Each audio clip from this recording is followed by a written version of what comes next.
Hi, magandang gabi sa inyo lahat. Good evening. This is Bob Reyes of the Mozilla Philippines Community. This is the Mozilla PH monthly online meetup for May 2021. Tonight is May 29. So I'm broadcasting live from the Philippines. A few reminders. One, this session is being recorded so that our members who are not able to join us inside the Zoom room will still be able to replay via YouTube. And if you are not speaking, please mute your microphone so that we will be able to hear our speakers. Don't you worry, there will be Q&A after each of the speakers. Feel free to unmute your mic, or if you're too shy or if you have connection problems, you may also use the chat box. So our agenda tonight is that, I'm going to have my usual spiel about what Mozilla is, some updates about the Mozilla Philippines community, upcoming events, and then we have the talks from Aaron and Kenneth, and then Q&A. We are accommodating lightning talks. We have 2 scheduled for tonight. And then, how to join Mozilla PH. And of course, this is not something that we do usually. So we are going to have a raffle for tonight, courtesy of our friends from AWS, Amazon Web Services. So they actually, sobra to nung last time. So if you were here on our last meetup, namigay yung tiga AWS ng AWS credits worth $25 each. So meron siya binigay na extra. Sabi ko, what do you call this? Paparaffle ko na lang for tonight's meetup. Okay? Pumayag naman siya. So yun. So just to have an introduction and shout out. So my name is Bob Reyes. I'm based in Makati City. With me from the leadership of the Mozilla Philippines community is Aaron Cajes, who will be talking tonight, and also Kenneth, Sungcaya. Shout out to Angelo, Elian, Erwin, Joanna Marie, Kirk John, Mark Anthony, Paul Lawrence, Pia, Ryan, Coach Rai, kumusta? Seiji, Willie, and J Lord. Okay. So this is not live online, but we are recording it. Okay. Thank you for taking time and attending tonight's meetup. So for those who do not know, if it is your first time, welcome to the Mozilla Philippines community. This is what Mozilla is. So a brief history. We started with this browser. If you're around my age, you will know what this is. If not, kung nabasa niyo sa Wikipedia, this is Netscape. Okay, so that's our history. We are an offshoot of Netscape. It is when around 1998 when Netscape Communications launched a project called Mozilla.org, effectively making the source code of their product, Netscape Communicator, an open source project. Okay, so yun, doon kami nag-start. And from then on, it evolved into something, and then we came up with products like Firefox, etc. So we are a nonprofit, a global nonprofit. And since we are a mission-driven organization, this is our mission. One is to build a better internet. Second is that we want to ensure that the internet will remain as a global public resource that is free, open, and accessible to all.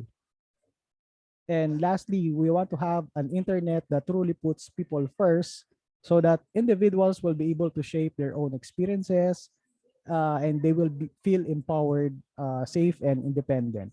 So anywhere in the world, if there are issues related to all of this, Mozilla is always in the forefront. Okay. So we are best known for our product, Firefox. So this is our mantra. So we are committed to you, your privacy, and an open web. So the talks tonight that you will hear from Aaron and Kenneth will revolve around privacy, okay, and online security. We have these products, part of the Firefox family. So don't be confused. The one that you see here on the left side is the Firefox family logo. So it includes the browser, likewise, Firefox monitor, and anything else that will have Firefox in its name. Yung nasa baba, yung tatlo, those are the different blends, flavors of Firefox. So we have nightly, developer, and beta. By default, when you go to firefox.com, you are downloading the Firefox release. and I have an awesome news about it later. We also have Firefox for mobile, both in Android and in iOS. And lastly, this is one of the services that we have recently, pero not that recent, okay? So it's called Firefox Relay. What is it? It's a relay a relay email service so that you will not be exposing your real email address to different websites, okay? So parang gagawa siya ng parang forwarder. Ayokong tawagin ng fake email eh. Okay? So gagawa siya ng forwarder, yun ang ibibigay mo sa mga websites or kahit kaninong tao so that they will not know what your real email address is. And if you don't want to use it anymore, all you need to do is go to relay.firefox.com, log into your account, and terminate that relay. So hindi na makakatanggap ng email yung address na yun. Okay? So try it out. It's a cool feature if you want to stay safe and private online. Okay. Some updates at Mozilla PH. One, ito yung sinasabi ko, Firefox 89 will be out next week, June 1st. Okay.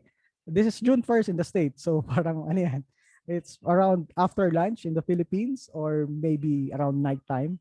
Pero hopefully, yeah, we will be able to catch up. We will have a live stream event via YouTube of the MozillaPH community account, a channel on June 2nd. Watch out for it, nighttime. The localization for Firefox, both on desktop and Android, is still ongoing sa Tagalog. And for Hiligaynon and Cebuano, we just started. This is for Firefox Android. Okay, so if you are speaking any of those languages, feel free to check MozillaPH.org or MozillaPhilippines.org. We have articles related on how one can participate on the localization efforts.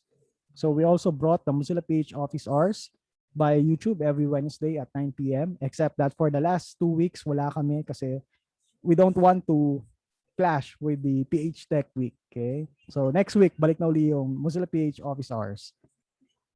Also, okay, just this week, yesterday actually, so we got a nomination for the Privacy Awareness Week Awards 2021 of the National Privacy Commission. So we got shortlisted as one of the finalists under the PIC initiative category. Okay, so yan.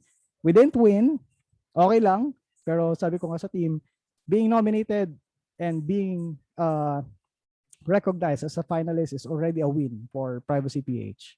Okay, so this is something that we will treasure. Okay, it's the very first Privacy Awareness Week Awards. Okay, so para sa ating lahat yan.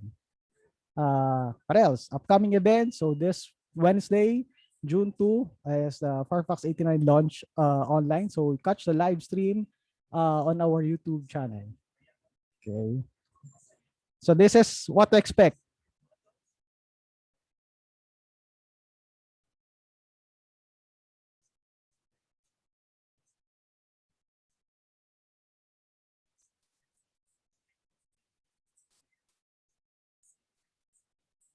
Okay, the fire starts on June 1.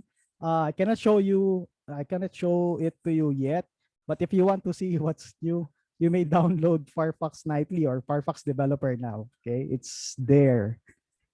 So now, okay, handa na ba tayo, Aaron, Kenneth? Yes, sir. Okay, so we have two of the Mozilla PH core members, Aaron Joshua Cajes and Kenneth A. Sungcaya, to talk about privacy. So we'll go first, alphabetical daw. Aaron will go first with Privacy 101. So I'll stop sharing there. Where are you? Hi, Pakita. sir. Ayun, si Aaron. Hi, Hello, kamusta? good evening. Kamusta? Kamusta? Ayos lang, ayos lang. Ayan. So, hello guys. Nagbabalik. Thank you for joining us for tonight. We really appreciate it. So let's get started. So, my talk is about privacy plus you. So, in these changing times, mas connected na tayo ngayon over the internet more than ever before. Kita nyo naman, during these trying times, during the rampaging and ongoing pandemic, all of us are mostly relying on at least a stable internet. So my talk for tonight is to explain at least the basics of how to secure our data online and um, minimize the impact of um, any bad actors that would try to attack us online. So who are these bad actors and what can they do to you is will be discussed further along this slide. So let's get started. So hi, my name is Aaron Cajes and I'm a mobile developer by profession, long-time Pinoy Mozillian and also a tech enthusiast. I've been with Mozilla for many years na. I think I started at around informally, I started at around 2010 during the Firefox 4 launch. Tagal na rin. And yeah, so I was a college student back then and I've been active sa community and I've been given uh I've been giving a lot of talks, mostly physical back then. I've been into different locations around the Philippines promoting Mozilla and its products. So fun fact,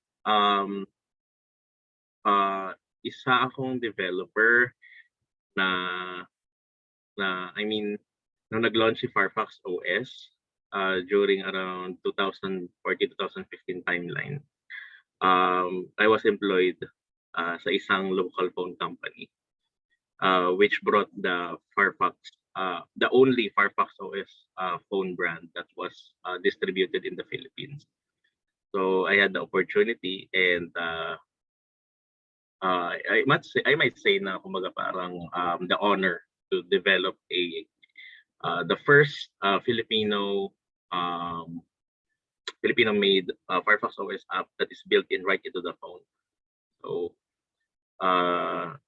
kumbaga parang yung experience ko sa Mozilla, giving talks about Firefox OS gave me an advantage to get to do that work. Yeah. So yes, it's Cherry Mobile. It's the Cherry Mobile Ace. Back then it was Android. Then they changed it to Firefox OS. And also fun fact, kompleto ko lahat yung kulay ng phone kasi it's just 1,000 pesos back then. So every payday bumibili ako ng isa. So yun. Enough of me. Let's get to the talk. So what are we going to discuss? I actually want to limit this into a pointers. So the first one is, how do we define privacy? Why do we need privacy? When do I secure my data? And lastly, how do I control my own data? So this will be my pointers for tonight. Yan yung pag-uusapan natin. Kung makikita nyo is what, why, when, and how. Para mas madali siyang maalala. So first up is, what is privacy? So pag sinabi natin privacy, before the internet age, yun yung parang, di ba pag kunwari, nasa school ka or nasa work ka, then may ginagawa kang task na alam mong kumbaga parang sa akin muna, data ko akin muna, ako lang dapat makakita. Tapos meron kang isang classmate or ka-coworker, titingin doon sa likod mo, titingin niya, oh, nagawa mo. Siyempre, what would you feel, di ba? You will feel na parang, I guess it's awkward, parang ganon, na parang someone is snooping behind your back, then, alam mo yun, silently judging what you're doing. So this is almost similar to the online thing. But the problem is, it's not just about your data, di ba? Kumbaga parang, mayroong reward yan eh. Kumbaga parang let's be honest. All of our data is valuable regardless kung ano yung nilalagay mo, totoo o peke yan. It has a value. So mamaya explain ko kung ano yung value natin, yung data natin. So what is privacy? So sa Merriam-Webster, being formal, it's the quality or state of being apart from company or observation. Pwede din siyang seclusion. Freedom from unauthorized intrusion. So yan talaga yung meaning ng privacy. Kumbaga parang you just want to have a safe space where alam mo yon na your data na gusto mong gawing public is controlled mo. That's the idea of privacy. Kumbaga parang I don't want to disclose to other people or company what are my hobbies or what are my habits. Kasi may mga ibang tao na they feel na it's very important for them because it's their personality. So, it's crazy. Kumbaga parang meron kasing mga tao na parang I mean, may mga tao kasi na parang they have this habit. And when they do things online, it has an action sa mga advertising company. So, with the power of their strong algorithms and artificial intelligence, na predict na nila kung anong gusto mong bilhin and ano yung mga interest mo. Saan ka madalas website tumitingin.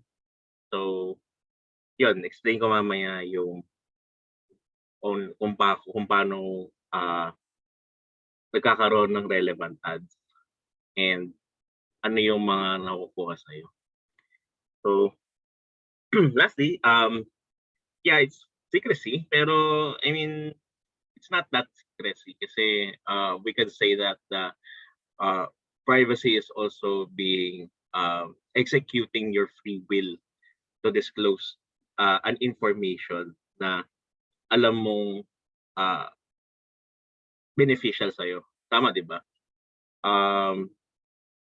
As a human being, we have a right not to disclose any information. Yun yung parang baka baliktaran ng think before you click to eh. Kumbaga parang ano to eh. Kumbaga parang you can post anything pero 'di ba? Nasa sayo na 'yon kung ano yung magiging effect ng pagpo-post mo. And that's the risk.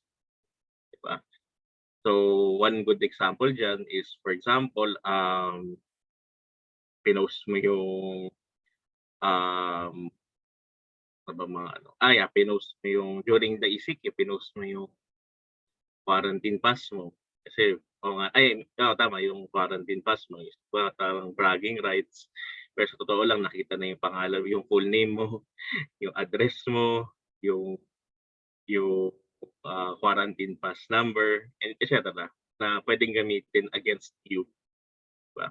Unknowingly, diba? Yes, there are bad actors, diba? That could use your data for that. So, I'll discuss on how to minimize. So next is, why do we need privacy? So yeah, actually this is one of the most frequently asked question pagdating sa privacy forums. Bakit ba natin kailangan ng privacy? Meron kasi kasabihan ng mga Pilipino na kung wala ka naman tinatago, bakit kailangan mo matakot? Tama, di ba? Pero kasi there is a sad truth about it eh. Na parang from a person's standpoint, wala ka naman tinatago na masama. Pero kasi itong information na to holds valuable sa'yo. Like, it's too personal. Kaya hindi mo siya dinidisclose, whatever that is. So, yan yung meaning ng privacy is, I only allow people or company to get an information na okay sa akin na ilabas. And we have a safe space online 'di ba? Sino ba naman ang gusto na, for example, may naramdaman kang masama masama sa pakiramdam mo, then ginugel mo, tapos mamaya-maya may magkakaroon ka ng advertisement na parang, I mean, yeah, it's helpful, pero 'di ba parang, what if yung ginugel mo is too personal, 'di ba? Now that you've googled it and nalaman na nila, uy, ito pala may sakit pala 'to, ito pala yung sakit niya. O advertiser, bigyan mo siya ng ad, 'di ba? Medyo awkward, lalo kung medyo sensitive yung case or yung sakit. It's not, kumbaga parang yan yung effect na sana hindi ako mino-monitor. And there are people na kumbaga parang nagugulat na lang, "Oh, ba't nag-a-advertise si ganitong company? Ba't niya alam sakit ko?" 'Di ba? So, like, this is why privacy is important, because what we post has a reaction kung anong ibibigay sa atin ng system, regardless kung anong social network or anong, website yung pinupuntahan natin. So, at Mozilla, we really encourage, big corporations and small corporations alike na to be fair with our, with their users when it comes to, their privacy. Because, some of it are too personal for them to handle. So, yeah, next. All right, so why do we need privacy? It's because the world is much connected now more than ever before. So, the year is 2021, right? So, last year, nagkaroon tayo ng pandemic, which is the last major pandemic was almost 100 years ago. So, 1918, yeah, 1918. And let's be honest, wala namang computer back then. And wala namang Facebook, walang social media, walang TikTok. It's just old stream media na newspaper, di ba? Chismis. Pero ngayon kasi, now that everyone's on remote, ang daling connect sa ibang tao. Like, if you need someone, you can just simply send them a Facebook Messenger message, pwede mo silang i-text kung medyo old school ka. Or hindi lang actually sa text, pwede ka rin mag-set up ng video call, and yun, kahit saan, kahit kailan, mas madali nang pumontak sa tao. And that's actually the benefit of having the technology that is serving us. But the downside is most of them are not paid services. They are free. So pag sinabi nating free, ibig sabihin nun, sabi nila na if a service is free, baka ikaw yung ikaw yung product, di ba? Your eyeballs is, kumbaga parang, is the main driving force of this company. Yung attention, that's how they earn. So, mahirap maghanap ng social media platform na may bayad. I heard that Twitter is actually experimenting on Twitter Blue, which is a paid subscription. Pero I'm not sure kung may advertising option pa rin yun. So, yeah, things are getting, kumbaga parang interesting pagdating sa social media, especially that iOS, which is made by Apple, decided to cut off yung tracking sa phones, sa devices nila. So, I'm not saying this to advertise Apple, but it's very interesting kasi Facebook is very vocal about this, to the point na if you're using an iOS, maglalabas na yung app tracking screen, sinasabi na ni Facebook na this keeps this service free. So doon pala may idea na you're not the client, you're the product, and we need your eyeballs for us to earn money. So yeah, so if magtatanong ako, would you guys pay for social media services? Kunwari, sisingiling ka ni Facebook ng 150 pesos to add an ad-free experience. Would you guys pay for it? Curious lang ako. So leave down on the comments. Babasahin natin later. So, ako personally, It depends. Kasi hira lang naman akong tumambay sa newsfeed. And hindi naman ako masyadong active. So I guess depende sa tao pa rin. But for me, hayaan ko muna siyang libre unless may benefit. Okay, next. So this is an example. Actually, I made a meme, guys. This is an example of how our data is being used by company. So, ikaw unknowingly, you're just doing your thing, you're just sharing your thoughts, or baga parang trip mo lang na mag-post ng ganito, picture ng pagkain mo na binili sa Starbucks, na dineliver sa bahay, mga ganon. And behind your back, sabihin natin na ad companies / social media websites, etc. They are whispering to advertisers na ito, si Aaron, bumili siya ng cheesecake sa isang local coffee shop. Sabi ng advertiser, parang gusto ko siyang bentahan ng isa pang masarap na cheesecake. I mean, guys, totoo yan. I mean, it's so creepy. Minsan may mga friends nga ako na parang nagugulat na lang na parang you're in a room, so may kausap ka na parang gusto kong bumili ng burger. Ano kaya masarap? Tapos maya, kung nagsiscroll ka, may lalabas na advertisement from a fast food chain na burger din. Na wala ka naman ginugugel, wala ka naman tinitingnan, pero alam mo yon, it just highlights you to that product na parang pansinin mo ko. I mean, di ba? Gutom ka, pansinin mo. I mean, nung una, I was thinking na baka naman coincidence. Pero kasi I keep on hearing other people na nag-uusap lang sila, maya-maya may advertisement na. So, kayo guys, naranasan niyo na ba yon? So, if yes, so tingnan natin. Tingnan natin kung sino na yung nabiktima ng tawag dito, pang-chichismis ng social media. Tapos ilalabas dun sa advertisement. Yan, yun. So, yun. Thank you, Angelo. So, at least hindi ako nag-iisa. Pero, I mean, it's very useful. Siyempre, gutom ka.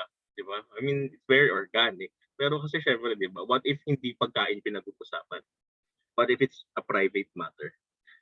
And you just want to have your, parang, yung kausap mo lang na, ano mo yun, parang random conversation. May lalabas na lang na product na parang, diba, parang what would you feel?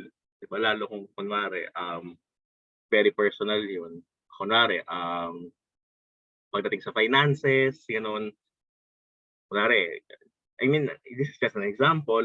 Kunwari, gipit ka, tapos biglang mamaya-maya may loan apps na lalabas. Diba? I mean, seriously, diba? What would you feel as a human being na parang, di ba, kumbaga sa ibang tao, uy, may loan apps. Pero sa iba parang yung pride, di ba, parang, bakit mo sa akin pinapakita to?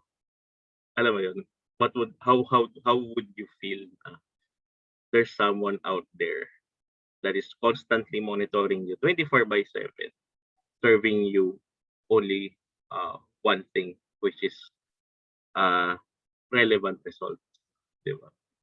It's okay, pero not all the time.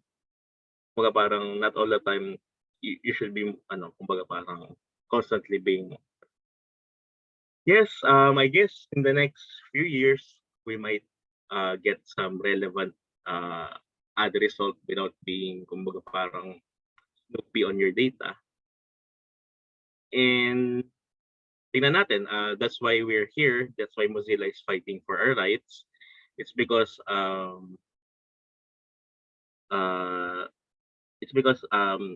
every people has the right for their privacy. Okay, next. So yeah, this is one good example of an ad na makulit lagi sa Facebook. So, I mean, special mention to kasi lagi ko siya nakikita. Kung magkiklik ka na isang game, tapos bilang lalabas na lang yan. I mean, yeah, I mean, yun naman, okay lang sa akin kasi curious ako doon sa isang ad. Tapos pinapakita niya sa akin 'to. Pero after a few days, bilang labas na yung ad na yan, regardless kung anong platform mo, Facebook, YouTube, etc. So, I heard na Facebook banned them, pero nakikita ko pa rin siya sa YouTube. I mean, this ad caught my attention kasi it's not the game it's not the actual game na yung ina-advertise sila. It's just kumbaga parang a copy of uh, Candy Crush, parang gano'n. Pero pag titignan mo 'tong ad na 'to, 'di ba parang strategy game siya, gano'n. So, yeah, the point is, um, every action na gawin mo sa internet, there will always be an outcome or an output, which is ads, 'di ba? Buti sana kung minsan lang ipapakita sa'yo. Kumbaga parang this time, lagi niya pinapakita na parang, "Sige na, i-download mo na, curious ka eh." Kumbaga parang gano'n. There's this small voice do'n sa ad na yun, na parang gawin mo itong action na 'to. Pero siyempre ako, ayoko nga. Tinitignan ko yung comments, eh, marami ring galit. So yeah, kudos to them kasi nalagay ko sa slides. Ah, next. Okay, so yun yung legal uh, way on how companies are using your data. But what about illegal companies? I mean, actually hindi nga companies, the entity. Maniwala kayo sa hindi, I've read this over the internet. Somewhere out there, your data is worth $35 a month. Yan ang halaga ng data natin kung lagi kang nagpo-post. Pero sabi nga nila this is the maximum range. Kumbaga parang lagi ka nagpo-post, ito yung value ng data mo per month, $35.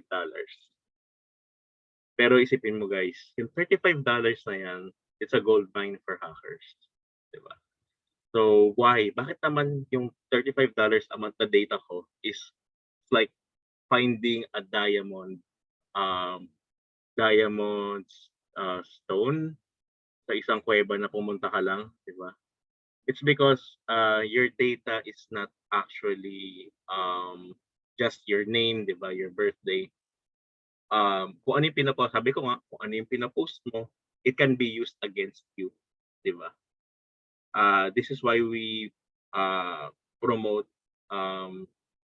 being responsible social media users, maging aware tayo sa mga pinapost natin. It's because we don't know sino yung mga taong to. Alam mo yun, they will target you as their next victim, and we really don't want that to happen. So, yep. During the pandemic, so habang tayo nasa work from home, nag-work from home din yung mga bad guys. So they're now targeting not just corporations but work from home employees as well. So this is very important kasi 'di ba? Everyone is at home and everyone is using their personal connection to connect to their company's data, their company's infrastructure. And alam mo yun, hackers are now parang gearing towards attacking corporations through their employees. I mean, through the corporation's employees. So, one example dyan, if aware kayo si SolarWinds sa US, they are a parang software vendor for the United States. And alam mo yun, it only takes one company to infiltrate other companies. So si SolarWinds, they are providing services for Google, Microsoft, and the US government. In-infiltrate tong SolarWinds ng mga hackers from the other countries, and they installed malware doon sa mga computers ng mga corporations and US government. And ang interesting dito is nahuli lang siya dahil nagkamali ng login isang tao na kumbaga humihingi siya ng OTP. So, familiar kayo guys sa OTP? So, one-time password. So, if you haven't activated it yet, I strongly suggest after nitong session natin for tonight, i-check nyo yung privacy nyo, i-check nyo yung OTP nyo kung naka-on. You will thank me later. So, not just corporations though. Hackers are now targeting even local celebrities, di ba? Ito, one good example that scammers are now targeting celebrities and normal people. I mean, ako sabihin normal people, the masses, di ba, with scams and hacks. I mean, this certain financial app is actually, I think, one of the secured, pero imagine, nagtira pa ng 8.97 pesos. Di ba? I mean, I'm not sure what happened here. Pero kumbaga parang it could have been easily prevented if, for example, this guy, Sir Ronnie Liang, made his due diligence before providing his information of his own financial records. Diba? So, yun, it all boils down sa kung ano yung sinishare mo, kanino mo to sinishare, and ano magiging effect nito once na sinare mo. So that's one good analogy for privacy and how limit the data that you're being disclosed to the public or also in private.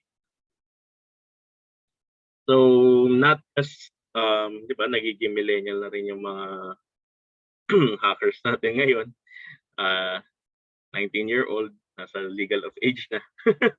So yeah, hindi lang sa Netflix ang money heist. So they are targeting masa, the people who are not that techy, di ba? Kumbaga parang most of them are just using password as password, which is, alam ko, bawal na ngayon sa most of big websites. So you have to dominate really long and good password na makakalimutan mo lang din later on. So yeah, at least, di ba, hindi na tayo stuck sa password 123, test 123, admin. So yeah. Ayun. Thank you, Sir Mabsado, for the info. So appreciate it. So next. Okay, this is actually very personal sa ating lahat. Sino dito ang actually I will repeat, hindi pa nakakatanggap ng phishing scams? I bet lahat tayo nakatanggap na ng ganitong email, and iba't ibang companies and iba't ibang message ranging from may nag-reset ng password mo, lalak yung account mo, and yung pinakamalupit na natanggap ko so far is nagkakaroon na may isang local bank na pag nag-register ka dito sa website na binigay ng phishers, mabibigyan ka daw ng libreng COVID-19 vaccine. So, I'm not joking, guys. Nakakatanggap ako ng ganun regularly. I mean, appreciate ko naman kasi, di ba, naalala niya na kailangan ko magpabakuna. Pero, ayun, phishers only want one thing sa atin, and it's your credentials, your email address, and your password. So, kaya ako binabanggit kanina na activate your OTP or one-time password. It's because kahit makuha nila yung username and password mo, hindi pa rin sila makakatuloy sa service na gusto nilang puntahan kasi i-require sila magpasok ng one-time password. And also, the benefit of it is that yung legit na website or financial website na meron ka, mag-i-email sa'yo if someone log into your account na mayroong records on date and time. So by that time, kung alam mo hindi ka naman nag-login sa bank app mo, and biglang mayroong notification ng ganito, I strongly suggest drop everything that you're doing and change your password. Kasi most likely, halos lahat ng financial apps is under risk na pwede nila mabuksan. Lalo kung ikaw yung tao na one password man, di ba? I mean, one password sa lahat, sa social media, sa bank apps, di ba? So, I strongly suggest that pag nakatanggap ka ng notification that someone is logging in to your account, change your password. Wala nang paligoy-ligoy, change your password. So, yeah, it's not just phishers, but identity theft is also one of the risks that one could experience online. Not just celebrities though. Actually, right now, is celebrities yung tina-target nila eh. Pero mas nakakatakot yan kasi imagine some celebrity having their fake video talking na pati yung boses nila gayang-gaya. Yes, it's true. It's called deepfake. Hindi ko naman sinabi yon pero may video na lumabas na parang sinabi ko na yun. So, kumbaga parang deepfake is actually an artificial intelligence powered technology na pag may celebrity na nagsasalita through the video, pag-aaralan to ng computer through AI, artificial intelligence, and kung ano yung instruction na ibibigay ng user, gagawan siya ng video. Mula sa pagsalita, di ba, hanggang sa boses, kuha. So, malay natin, in the future, magkakaroon ng Mozilla online event, tas hindi naman pala kami huwag naman sana, pero it's a possibility. So, this is one good example. Napanood ko to a few years ago eh. Si Obama, like, yung meron talaga siyang speech na publicly naman available sa streaming websites like YouTube. Pero alam mo yun, nakagawa sila ng panibagong background, tapos kinuha yung face niya, then iba na yung sinasabi, pero parehas yung boses. I know it's very creepy, di ba? Knowing na someone out there might use your videos to recreate you, di ba? So, one example of deepfakes and AI being into consumer hands is, napansin ko sa Facebook, merong mga nag-upload sa isang website. I forgot the name of this website, pero baka familiar kayo. Ipopost nyo yung old pictures ng lolo't lola nyo or any old pictures that you have and gagalaw siya. I mean, yeah, ang ganda, di ba? Kumbaga parang nakakatuwa knowing that na you could see the people, yung still image, yung nakaganon na picture, haharap sa'yo, gaganon sa'yo, magsasalita, gagalaw yung bibig. Kumbaga parang nakakatuwa kasi kumbaga parang you're giving a second life to that still image.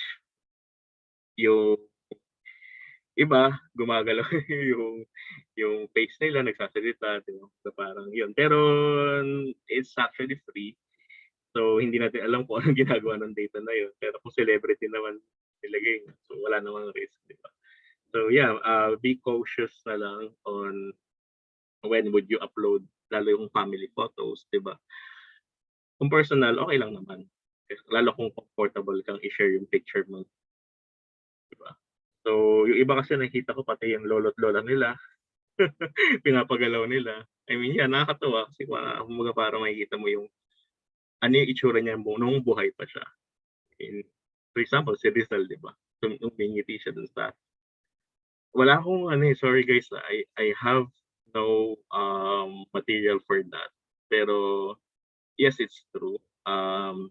Meron na tayong ganong services that they would use. They can convert the still photos to something na gumagalaw. So, okay, next.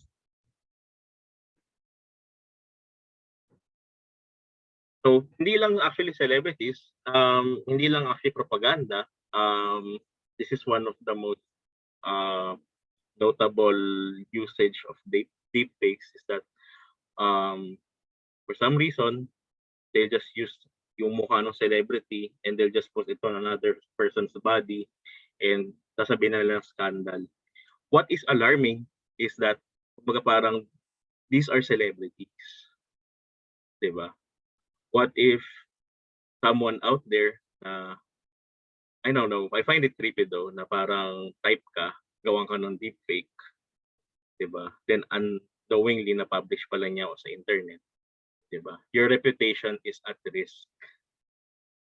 So, yeah, medyo creepy siya in a sense na someone out there may gumagawa ganito. So, wag naman guys. Ano tayo? Ayos tayo. So, not just phishing, not just deepfakes, but also phishing. I personally haven't had this experience yet, yung may tatawag sa'yo, tapos they would ask for personal information. Pero this is actually happening on the background. May naka-experience naman nito sa inyo na may tumawag kuno na parang, ay, I'm from this local bank. Na congratulations ma'am sir. You've na-increase na namin po yung credit card limit nyo. So for us to process your credit card limit, please give us your 11-digit code number and your 3-digit PIN sa likod and yung expiration po ng card. Sounds legit, di ba? Kasi di ba kumbaga parang sa email, di ba? Ano ka pa eh, magkakaroon ka ng time to think deeply. Pero if someone you're engaged in a call with a human being pressuring you to grab this once in a lifetime opportunity, so it's one of the rarest and I think one of the most effective way. Online, actually tinatawag ko itong Google call. Kasi, di ba, umaga parang pe-pressuring ka niya na sabihin na ibigay niyo yung ma'am, account number niyo tapos kikreditan namin kayo ng 100,000. So, pag ganon, I suggest na no, I'm not interested. Pero kung interested ka talaga, call the official customer care hotline and sabihin mo na nakatanggap ka ng ganitong call sa number na hindi naman official. I mean, hindi nakalagay doon sa bank or service provider name yung phone ID niya. Then, yun, i-report mo na para maging aware yung company. People like us can also help banks and other companies, other financial companies by just actually reporting any scams or phishings. Kasi they are constantly monitoring kung ano na ba nangyayari outside and it's really helping them yung mga feedbacks natin. Hey, nakatanggap ako ng phishing email, nakatanggap ako ng phishing or anything na related sa scamming para magawan ng action ng financial company. And pag sinabi kong action is actually it's more on promotional sa social media nila and sa mga materials nila na wag maniniwala sa ganito. Actually, one of the most effective ways yon on how to teach people about their privacy is that yun nga maging mapagmatsyag ka kung ano yung mga natatanggap mo emails, di ba? And it really helps the community, not just the people, but also other people na hindi naman aware na may ganito palang scam or any bad actions regarding yan. So, what to do during a phishing attack or any scamming attack? Yes, guys, stay calm. Breathe in, breathe out. Kaya mo muna yung golden opportunity to pass. Sabi nga nila na when one closes the door, another one opens a window. Ewan ko, something like that. So, kung talagang feel na, alam mo yung urgency mo to take action, ipagpaliban mo muna, pwede ka muna maglaro ng games or makipag-usap ka. balikan mo na lang pag nawala na yung excitement or yung takot. Read the fine lines, i-check mo yung who, yung email, kung kanino, kung talaga ba sinend, yung nakalagay ba na address is galing ba sa official, ba? Kasi yung iba hindi nila magawa, ma-perfect yun eh. For example, at localbank.com. Usually ibang website yan na hindi naman sa Philippines. Pero nagkakataon din na nakatanggap din ako ng phishing email scam, and local bank to, pero yung email address na ginamit is from the government. Hindi ko na sasabihin, hindi ko na i-disclose ko anong bank and anong government, pero matatawa ka na lang na parang ano to, binili na ba ng government itong bank? bakit na siya nakakapag-send, di ba? So yeah, it's phishing. They can actually change those addresses. Pero yun nga, may mga ibang nakakalusot na talagang kung yung email. When in doubt, they come, read the fine lines, and call the official customer care hotline. Kahit gaano pa yan parang ka-tempting, kahit gaano pa yan ka-fascinating na, sige, gusto ko na ito, wag, di ba? They're actually utilizing your excitement, your emotion. Yes, and they are manipulator, guys. Legit na manipulator. Diba? Papa-exciting ka nila or tatakutin, depende sa context attack. So, yun. Let me repeat it. Stay calm, read the fine lines. When in doubt, call the official customer care hotline. Yeah. And also, block all phishing-related emails, text/calls. Okay lang maging suplado, guys, lalo kung phishers. So now, when do I secure my privacy? Good question, di ba? Kailan tayo magiging aware sa ating privacy? Kailan tayo mag-take action sa ating social media accounts, sa ating financial accounts? The short answer is WhatsApp. As soon as possible, after nitong event, I would recommend guys na i-check your Facebook, i-check nyo yung mga social media nyo. Gusto nyong gawing private, pwede nyo na rin gawing i-private. Diba? I mean, who knows, diba? Somewhere out there, there's someone is going to deepfake your photos. Diba? Or mamaya, diba, someone would kunin niya yung profile photo mo, tapos gagawa siya ng maraming account, diba? Tapos mag-upload also. As much as possible, cut the lines, i-secure nyo na yung data nyo, not just for the public eyes, but also your private passwords, and etc. So next question is, how do I control my own data? So I made the pointers on how do you control your own data. Number 1, change your password. Guys, hindi ako magsasawang sabihin change your password. And by this time, sabihin ko at least every 3 months. Yun talaga yung ano. Kung paano yan, Sir Aaron? Lagi ko nakakalimutan yung password ko. And halos lahat nilagay ko na. So mamaya, meron tayong ipapakitang service or tips kung paano mag-manage ng password. So malaking tulong to. Okay, this is one of the most important things that I would note, that I actually discourage you from using security questions over one-time password. Kasi let's be honest, our Facebook, most of us, our Facebook is not that kumaga parang strict, di ba? Meron pa nga na parang by default naka-public or naka-global yung settings mo ng mga pinapost mo. So someone out there might do social engineering sa'yo. So paano? For example, one security question is, saan province mo? So tinignan ko yung Facebook mo, nakalagay, so taga Pangasinan ka pala. Lalagay ko na Pangasinan, marireset pa na yung password mo. So you guys see it, di ba? Kumbaga parang by just looking at your Facebook, someone out there is actually observing kung ano yung mga pinopost mo. And that's true, di ba? O kaya sabihin may security question, nakalagay, what is your first car? Tapos makikita ng hacker, nakita niya na, uy, meron siyang bago Mitsubishi Montero.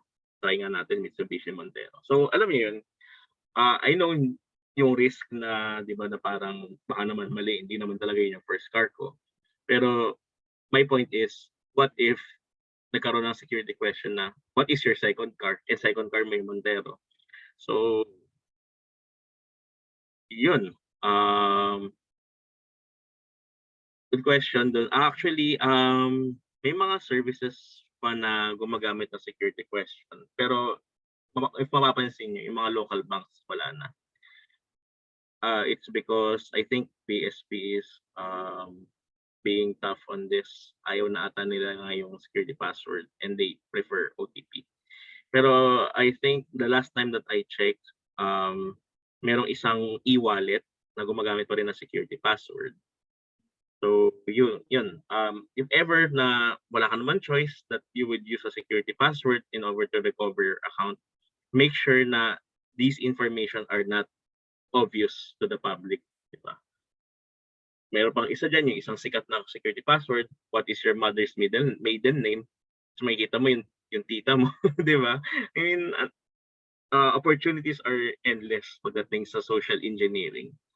So what you post on your Facebook, sino yung mga friends mo, sino yung kamag-anak mo, who knows, they might be using that against you, di ba? To access your account illegally. So let's be mindful. At least elect a strong security password. Yung talagang, security question, na yung talagang ikaw lang ang nakakaalam. Di ba? For example, ano yung kinain mo noong August 1, 1985? Mali ba ng hacker yun? Ang tagal na noon, di ba? O kaya, ano yung pinakinggan music in Russia noong 1986? So, mga ganun. So, yeah. Pero I prefer over one-time passwords over security question. Next. Yun. One-time password actually is one name. One of its formal name is two-way authentication. Kasi meron tayong tinatawag kasi na this idea that passwords are composed of what you know and what you have, diba? So what you know is yun yung password. Pero what do you have on your hands right now is your phone, diba? Or smart card or key cards yun, nag-generate ng one-time password. So mas mahirap yun sa mga attackers kasi they don't have your phone unless they can actually change your SIM, diba? They can actually change your number pupunta sa kanila, which is mahirap na ngayon.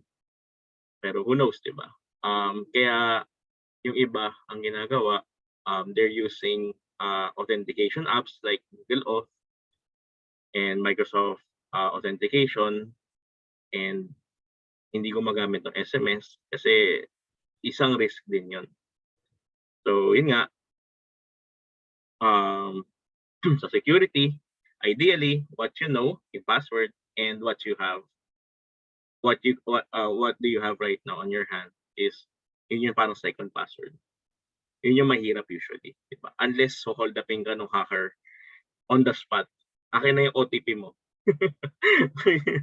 Which is, diba, medyo imposible naman.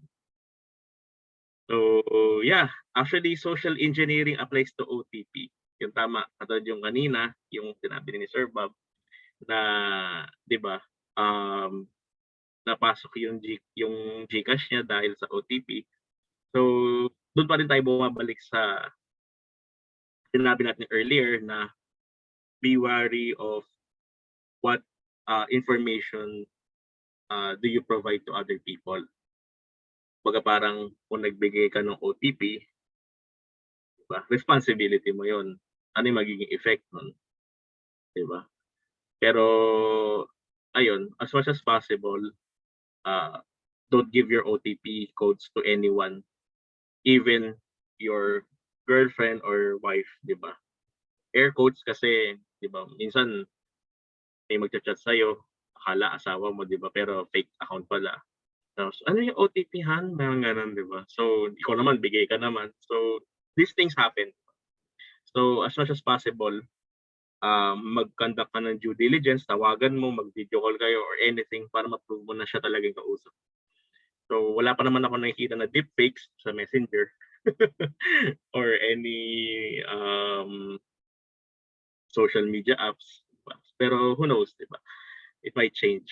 So, discarte nyo na yun kung paano nyo ma-authenticate yung tao without, kumbaga parang, paano mo masabi na yung kausap mo is talagang siya yun. So, you guys might have to discuss it offline. Meron kayong call sign, mga ganon. Discarte nyo na yun, pero that's how, yung pinaka-ideally para i-authenticate yung muna yung kausap mo. Regardless kung anong method yung gagamitin niya. Okay, next. Use a password manager. Actually, kumbaga parang, di ba, ang problem talaga natin is, so dami-dami ng social media apps and bank apps. And ito nga, may requirement na at least 3 months ka magpapalit ng password. So, I suggest na, I suggest lang na kung hindi kayang i-memorize, might as well use a password manager na siya na din yung nag-generate ng password at your own will. So, gaano ka-secured yung password manager? Actually, it all boils down again sa OTP, diba? Na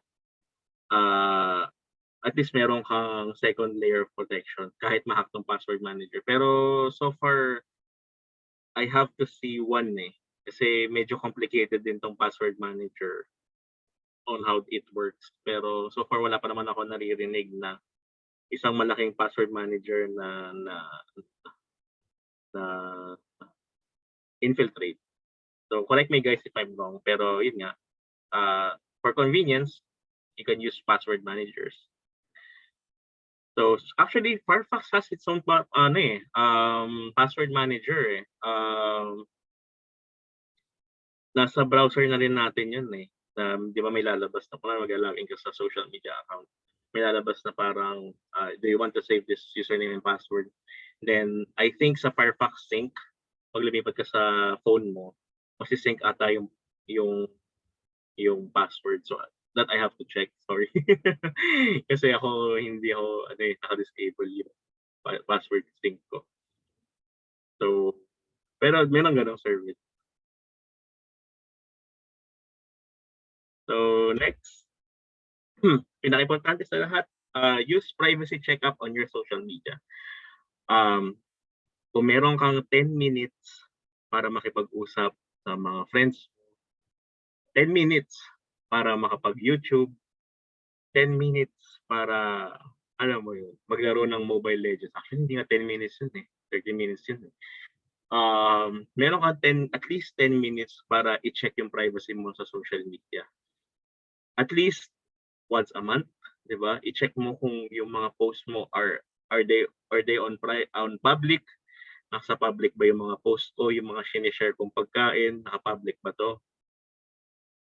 I mean, it's not bad to have your public post, di ba? Actually, utilize public post pag nagpo-post ako sa blog ko. Syempre, kailangan talagang i-public yun kasi pag private ko yun, siguro mga isa, dalawa lang magbabasa. Di ba? At my own free will, I allow this public post. Di ba? Baga parang agree ako na kailangan gawing public to. Kasi I want other people read this blog. Diba? Do you agree? Na kumbaga, dapat naman ganun na parang we can elect on what data or what links we are allowed to have it on public and in private. And ano pa yung nasa inner friends. So may mga ganun pang settings sa Facebook na parang meron kang group of people na ito lang makakita nung. So, yun, utilize on that, di ba? Magkaroon ka ng parang layers of what information you want to disclose. Pero it all starts with privacy checkup. So not just post, but also yung mga images mo, ano pa yung mga gusto mong gawing i-public, ano yung mga gusto mong i-private lang, para ma-minimize yung impact ng identity theft. Yung iba nga lang, actually, picture sa Facebook is yung Super Mario, not just because ayoko ma-identity theft, it's because wala na akong malagay na picture during the pandemic. So yeah, be wary nung mga pinapost mong photo. It's not, actually, hindi namin sinasabi na itigil mo na yung kaka-selfie mo everyday. Sinasabi lang namin na at least, di ba, iset mo yung audience kung sino yung makakita nito. Di ba? And who knows, di ba? Meron kasing social engineering din na parang may gagawa ng fake account mo, tapos kung ano yung latest photo mo, ilalagay niya. Knowing na yung mga friends mo, nakita nila yung photo na yun, ay, ito siguro siya kasi ito yung latest na nakita ko. So, di ba? At least magkaroon ka ng parang level of parang iset mo yung level of the people who can see your data. Hindi naman masama mag-public, pero at least if ipa-public mo yan, confident ka na okay to i-public. Walang mangyayari sa akin masama, diba? Just like yung pag-post natin ng kape natin sa araw-araw, diba? Okay lang naman, kape lang naman. Pero who knows kung ano yung pwedeng gagawin sa atin ng advertisers and hackers do sa picture ng kape. Only time knows. So, last, I think this is the last dun sa pointers na to is use only trusted VPN services. So, importante to guys. It sounds free, di ba? Marami nagsasabi na free VPN services. So, not knowingly na pag nag-login ka ng financial accounts mo, most probably, di ba, baka fake VPN service pala siya, kinukuha niya yung data mo, tapos pwede ka niyang i-hack, pwede ka niyang ibenta yung data mo sa ibang advertisers. So, yeah, if it's free, you might be the product, you're not the client, di ba? So, only use only use the VPN service that you are parang confident to use and share your data with. Lalo pag, di ba, mahirap kasi yung gumamit ka ng free just to, alam mo yun, just to dodge Netflix para makanood ka ng US catalogs, pero not knowingly, ginamit mo pala siya sa bank account mo, tapos mag-work ka na lang, mas mahal pa yung ginastos nung sa hacker, mas mahal pa yung nawala sa'yo, mas malaki pa yung nawala sa'yo, compared sa nagbayad ka sa reputable VPN service. Yes, it happens, guys. And no, hindi ako yun. Nababasa ko lang sa internet. So, yeah. Next is, ito yung pinaka-last pala, sorry. Check for breaches. Ano tong breaches? Dito breaches. Breaches. So, ito yung mga websites na hindi nila na ingatan yung data mo and na-leak yung data mo over the internet. I mean, nagkaroon ng parang hacking, di ba? Tapos nagkaroon ng data dump. Napasama yung email mo. So, if ever na masama yung email mo sa ganon, breaches, at this point talagang kailangan mo magpalit ng password and elect an OTP. Kasi ang mahirap kasi dyan, once your email address or phone number has been leaked, hindi mo alam kung kailan pa to na-leak. Wala tayong ka-idea doon. Kasi what we know is that na-discover yung leak na yon at this date. So mali yung thought na kunwari na-hack si big social network A today, parang disclose sa news media, everyone's talking about it. Pero hindi natin alam guys kung kailan pa to na-hack, kailan pa to nag-leak sa black market or sa anywhere na, alam mo yun, kung saan nila pinapost yun. Pwedeng months, pwedeng years, di ba? Ginagamit na pala yung data mo unknowingly, tapos ngayon lang naging public yung news na yun na itong malaking website na to na-hack, ito yung nakuha, email address mo, yung yung phone number mo, yung lahat ng name mo, yung picture mo, gano'n. So, yun nga, kaya ni-recommend natin na at least every 3 months na magpapalit ka ng password para by the time na magkaroon ng data leaks, either napalitan na yung password mo or hindi mo na ginagamit yung service nila pero hindi pa rin sila makakapasok dahil kailangan pa rin ng OTP. Kaya yun, nakikita niyo na uh, yung kumbaga parang benefits nung having your password changed every month and having an OTP. It's because of this, itong breaches, di ba? So yeah, password tip. I know this is an old joke, pero treat your passwords like how you treat your underwear. Change them often. Don't share them with friends. I mean, sino ba dito nag-share ng underwear sa friends? Di ako yun. So, eto, passwords are like underwear. The longer, the better. Yeah. So, be mysterious. Di ba? Don't leave your passwords lying around. Di ba? So, yun, treat them like how you treat your underwear. Nakatago lagi sa cabinet. Wag ganun, guys. Kumbaga parang isusulat niyo yung password niyo tapos ilalagay niya sa cabinet. I mean, pwede pa rin makita ng ibang tao yun. Kumbaga parang gold mine yun, di ba? Lalo ngayong pandemic na I've heard other people are kumbaga parang writing down their password just in case na sa kalayuan ng Diyos, magka-COVID sila and they pass away, yung wife nila or yung significant others, malalagin pa rin yung account and they can withdraw this money. So, yeah, it's actually one of the most interesting things ngayong pandemic is yung transfer of accounts, di ba? Parang sinusulat na yung password. So, be wary na once na sinulat mo yung password na to, just keep it in a safe place na walang ibang tao makakita or mapupulot or baka mamaya matapon, di ba? Treat them like how you treat your money in a safe place na kayo lang kuha. Okay. Yep, this is how OTP works. Sa mga hindi pa familiar, mag-login ka using your username and password. Then gagamit ka ng app or magsisend sa'yo ng SMS SMS OTP. Ilalagay mo yung 6-digit or 7-digit number sa website na to, then you will be authenticated. So, yun nga, I strongly recommend have your own me time. Magnilay-nilay ka muna and i-check mo kung ano ba yung mga services na ginagamit ko mostly and naka-on na ba yung OTP nila. So, have your own me time for that. Nabanggit din ni Sir Bob that we have Firefox Relay. So, ano tong service na to? Why do we have Firefox Relay? So, actually, one good example ito is sa mga e-commerce website.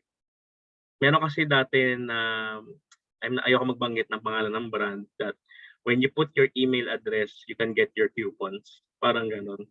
I'm not saying na gamitin mo tong Firefox Relay to get your coupons, pero di ba, kumbaga parang kung hindi ka confident dun sa e-commerce website na yon to give your personal email address, might as well use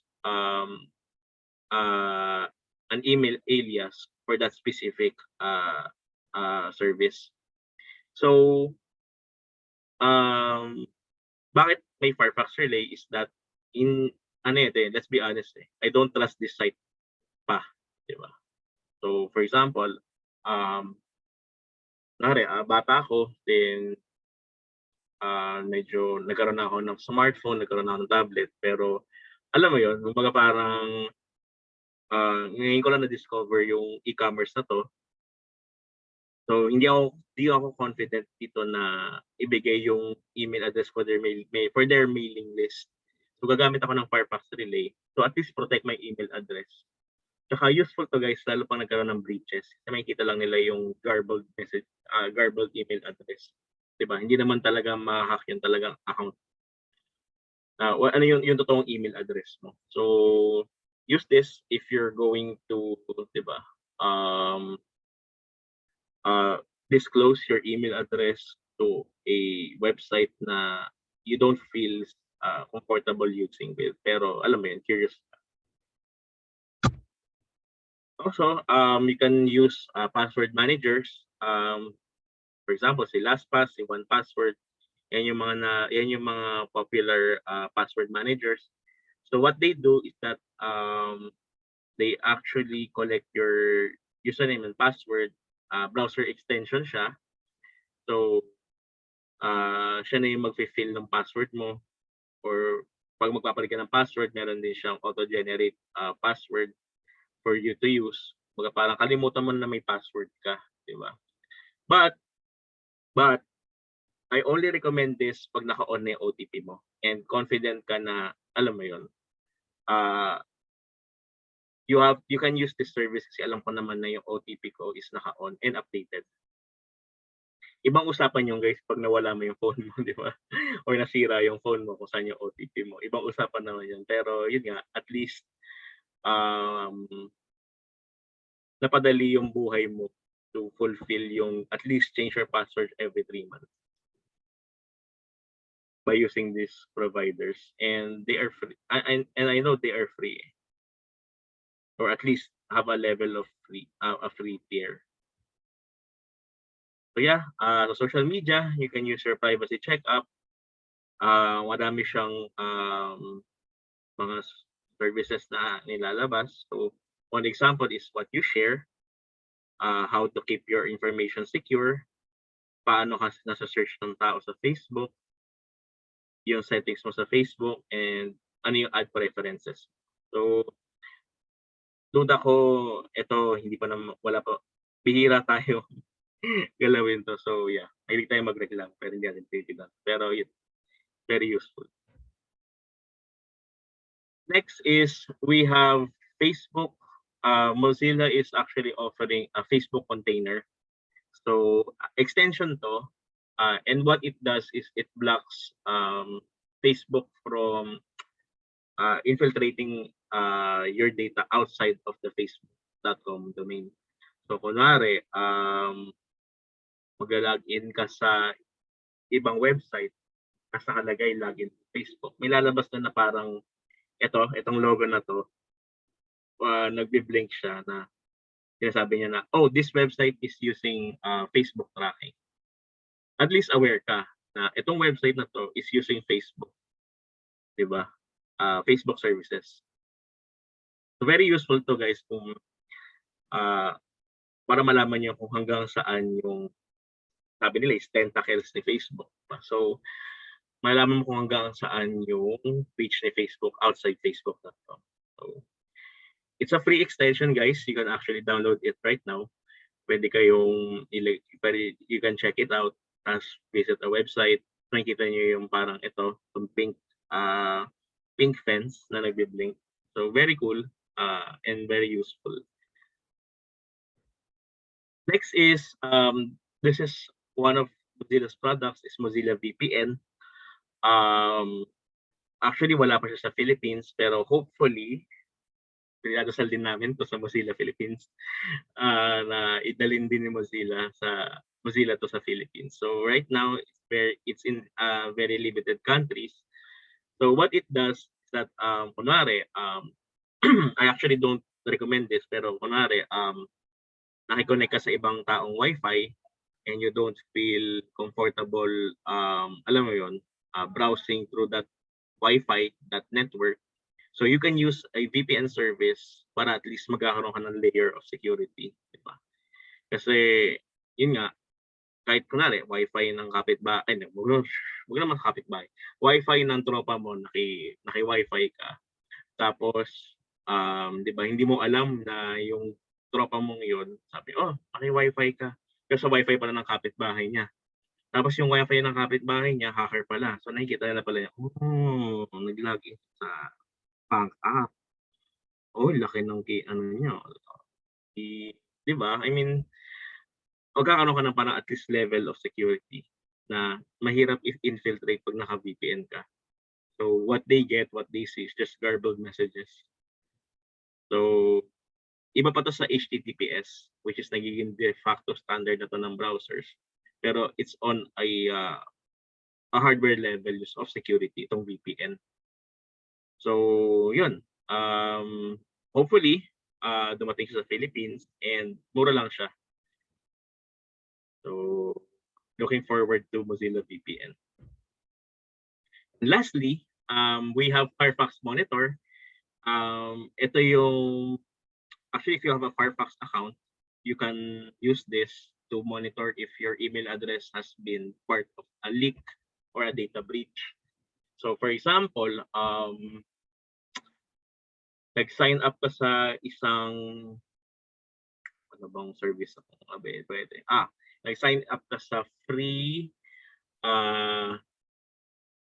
stock photos website. Tapos yung free stock photos website na yan is na-hack. So, what Firefox Monitor is, i-alert ka niya through email na your account or your email address has been exposed publicly. Nakasama siya sa breach. Anong breach to? Kailan to na-disclose? Iba yung na-disclose sa kailan hinak, okay? So, kailan siya na-discover. So, yun, magkakaroon ka ng idea na, yung email address nakasama sa sa data breach. So, actually, you can also check your email address dito sa Firefox Monitor kung nakasama na ba yung account mo, your email address mo sa mga data breaches. So, makikita mo pag nakasama, magiging red yung lalabas sa website. So, pag hindi, kulay green. So, it's not bad naman, guys, na makasama yung email address mo sa breach. I mean, it's not your fault, di ba? Pero, what you can do is actually change your password or change anything na para alam mo yun, hindi nila ma-access yung account mo knowing na itong email address mo and yung password mo is now exposed to the public. Diba? So, very useful to, guys. And one example nito, nakatanggap ako before Firefox Monitor, nakasama yung isang email address ko sa isang data breach. And call to action siya. I change my passwords, check ko kung talagang latest pa yung mobile numbers ko, di ba? So let's be honest, we have these accounts na yung mobile number nila is luma na pala, hindi na pala yun yung latest. Di ba? Might as well change it, di ba? So, yun. Bakit ba ako ng 1 hour? So that's my talk. So, okay. Siguro, thank you, Aaron. Siguro, let's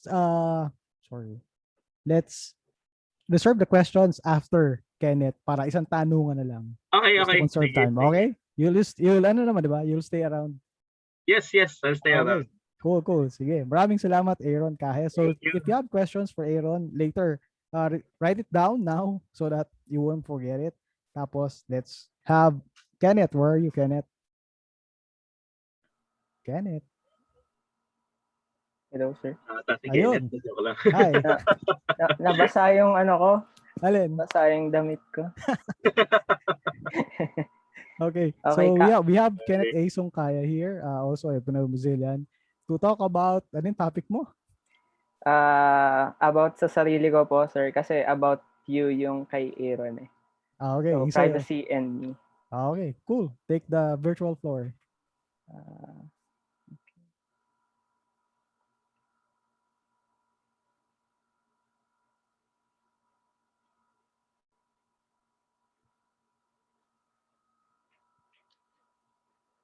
Close ko lang po ulit yung video ko. Okay, so yung kay Aaron is about privacy plus you. So, what I'll be talking about is how to apply those things. Specifically, how I apply those practices in my online habits. So, about me, I'm Kenneth Sungcaya. Wala pala yung pangalan ko dito. I'm a software engineer. I study the Japanese language and also to practice some guitar. I've been a Mozillian for many years now. Since 2013, I started volunteering for MozillaPH Community. And my social media, you can mostly find me using this tag at Sungcaya. And I have some rant blog, little Kenneth.xyz. So yeah, for the agenda, I have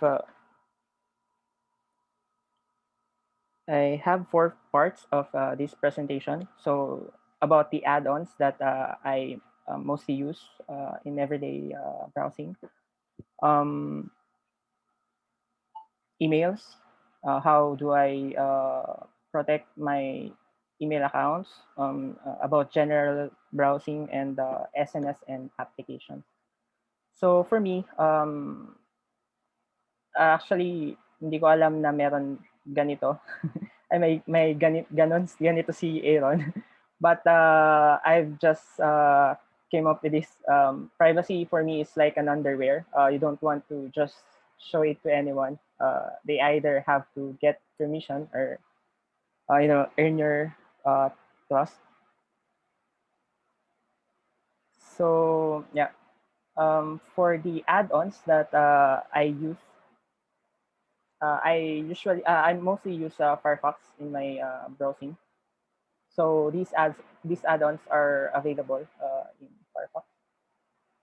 Like what have been mentioned, Facebook container. I've been using it as well.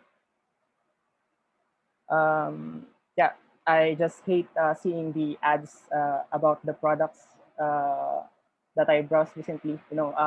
Browsing online shops, and suddenly when you go to Facebook, you see those ads. So I use this add-on to prevent that. Facebook container isolates the your session basically. So other websites don't know that you're logged into your Facebook if you're using the same browser. And yeah, I I've been using this uBlock Origin add-on for a very long time. Um, I prefer this over the other ad blockers because of it's open source, which we highly advocate in Mozilla. Also, it does not consume resources, much more resources in my memory RAM as well. So yeah, there are other alternatives for ad blocking or content blocking. I just prefer this over them. Universal bypass. So this is actually, I just discovered it from the recommended add-on before, but I've been using this also for quite a long time. Basically, what it does is, when you click a URL, and then it goes to some website like URL shortener or ad website that has that makes you wait for about 5 to 10 seconds, and then suddenly makakita ka ng mga ng next button sa taas, sa baba, or everywhere, continue, those kind of buttons, and then you click one and then it goes to another site, like a scam site or a virus site or a malware site. So universal bypass, what it does is it gives you some page that it's like a plain page. I'll show it later, but it's just a plain page, and then yeah, it will automatically redirect you to the real site that you're about to visit when you click that URL.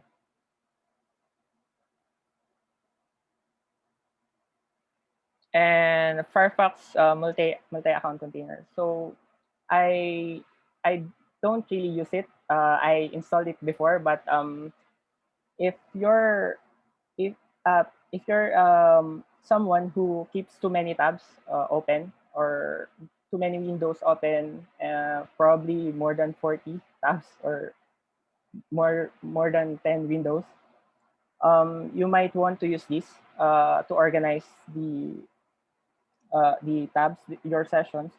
So what it does is it creates separate sessions, color coded, and then based on the colors, like, or based on the names of the containers, basically they don't know each other. They don't know each other. Like, the sessions are separate.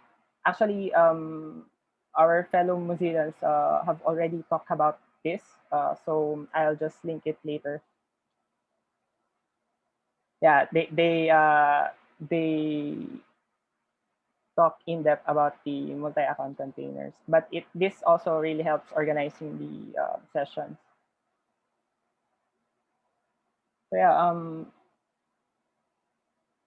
yeah, cookies and trackers are often generated when we click add. So these add-ons uh, mostly prevents that from happening. So while not all trackers or cookies are bad, some website injects those to get our browsing data and use them for their products, like what Aaron said, or worse, sell it without our consent. So it's really important to be mindful of what we browse on the internet. And these add-ons help prevent mine from being, at least it adds a layer of security. So for the emails, uh, actually, I'd like to show the add-ons. So for the Facebook container, I did not want to show my Facebook account. So ito po yung indication na you're currently in a separate session, basically. Separate session from these tabs.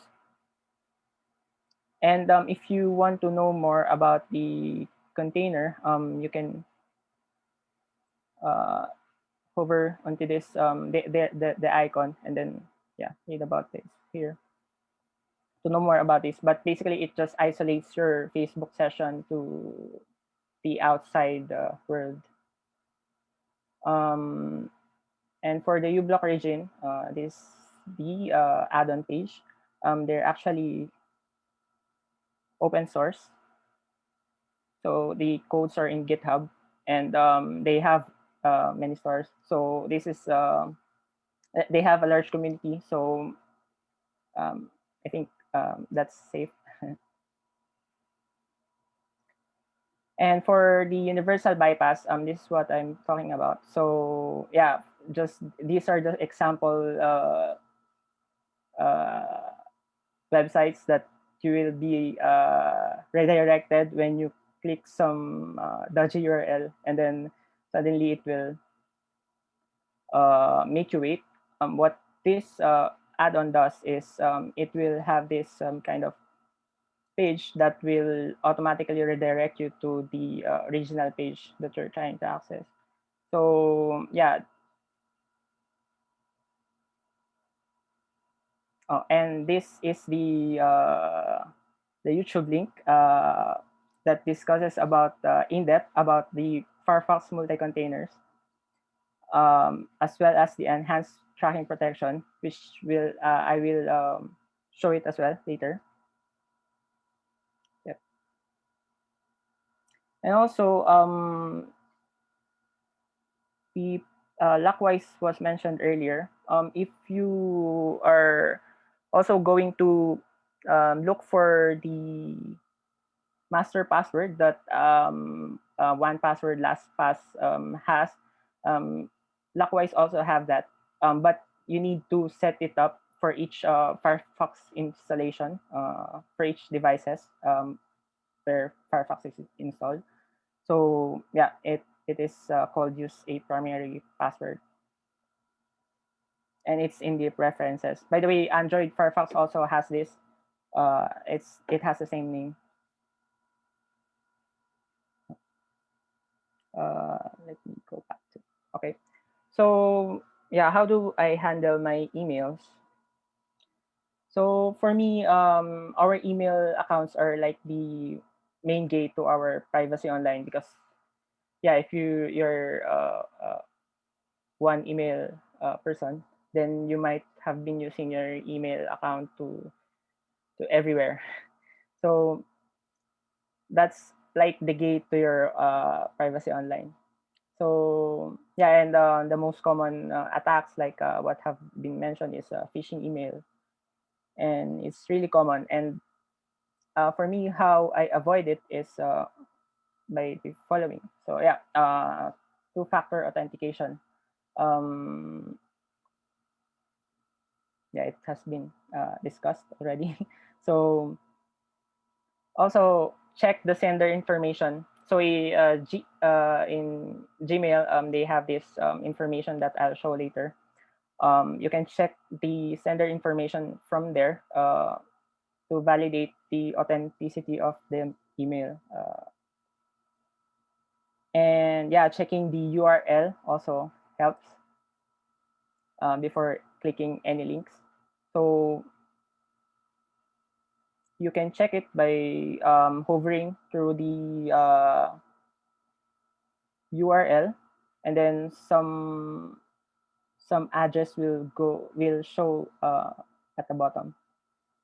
I think I don't have something to show, but yeah, the URL will be displayed under the address. Sorry, at the bottom, and then you can check if it's a legitimate URL. But you can also copy the link and then paste it somewhere to further verify if you want. Yeah, as I've mentioned, if you're one email person, then maybe try to uh, try to use multiple email accounts. I actually use this. Ginagamit ko siya when ginagamit ko yung dami emails kapag alam ko na i-ignore ko yung mga emails from that site or website or application. So for example, I have a separate email for my social media accounts, separate email for my personal, a separate email for some gibberish website that I register, like trial sites, uh, yeah, those kind of sites. So yeah, it helps filter out what you want to ignore. So kung hindi mo siya papansinin, like hindi naman talaga siya importante, then iwas phishing as well. Kasi yeah, you won't see the email or you won't mind, you won't read it. Unless it's you're using the personal email and you know that something important, you're expecting something important from on your personal account. And yeah, I have trust issues, so generally I ignore the messages unless I know I'm expecting some important emails from a close friend or from a colleague or from an application or a verification. Yeah, I basically ignore everything except the ones that I am expecting to be sent to me. And yeah, if it's unexpected, then I'll be expecting a follow-up message if it's just a link, especially in social SNS messaging like Messenger or other messaging app. So if actually nung isang araw may nag-message sa akin, link lang yung sinend niya sa akin, and acquaintance siya pero hindi talaga kami nag-uusap. So link lang yung sinend niya sa akin, and then hindi ko pinansin kasi walang follow-up eh. Hindi ko alam yung gagawin dun sa link kung kailangan, kung may papagawa ba siya sa akin dun or what. So, in-ignore ko lang yun. And I think that's fine kasi if it's really important for me and for the sender, then there will be a follow-up message. So yeah, ignore lang.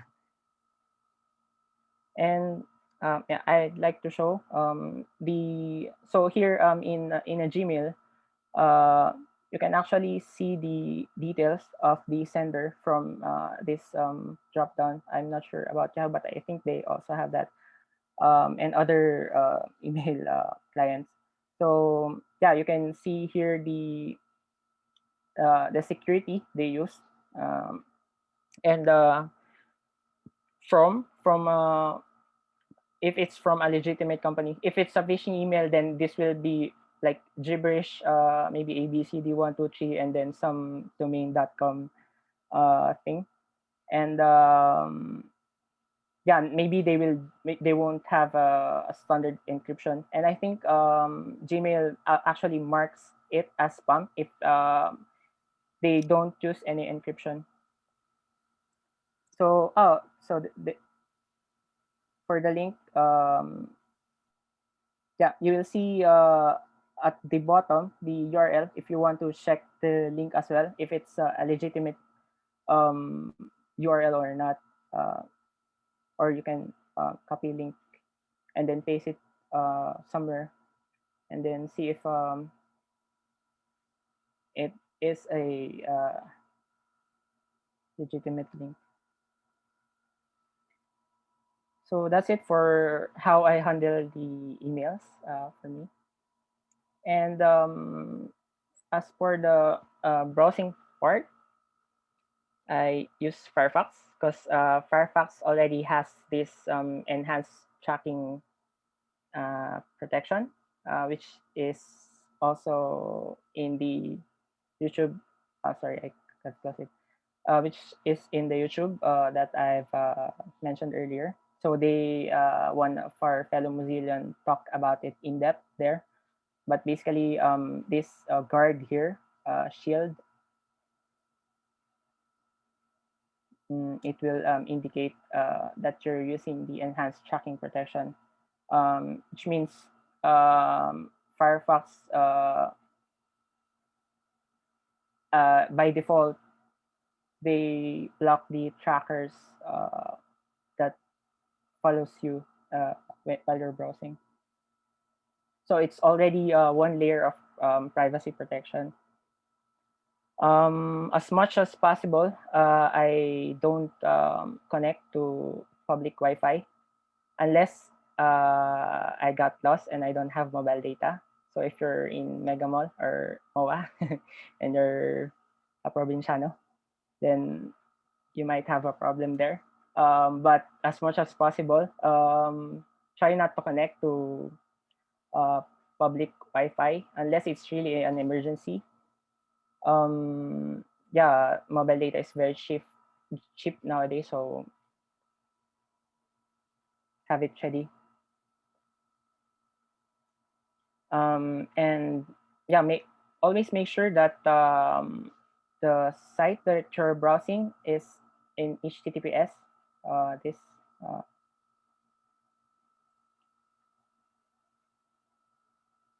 protocol here. So yeah, mostly if it's an HTTPS, then it's already secured, and they use encryption to basically protect your the forms that you fill up online. And if a website asks me to disable the ad blocker or the content blocker, then that suggests that I'm browsing at my own risk. Whenever a site does that, I mostly go back, or if it's an important info that I'm looking for, then yeah, I'm browsing at my own risk. I usually disable it, the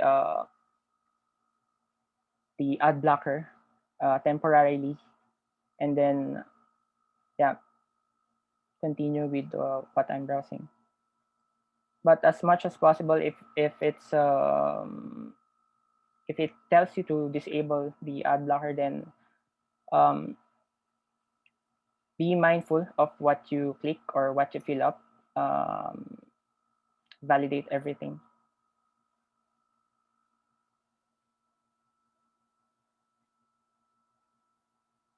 Yep, use private window.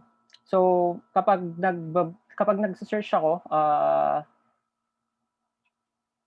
sa Google or any other search engine, kapag may results na unknown yung URL or some gibberish URL or medyo dodgy yung URL, I use private window to open the link. Kasi it will not save the cookies, the session. So it means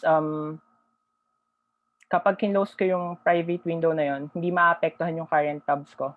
So kung may malicious man na na-save dun sa private window, hindi niya madadala dun sa current tabs. And yeah, it is also a form of protection. And for transactional browsing or yun nga sa mga online banking or other transactional browsing, always check the SSL certificate, and if it's HTTPS if it's a secured URL. So for example,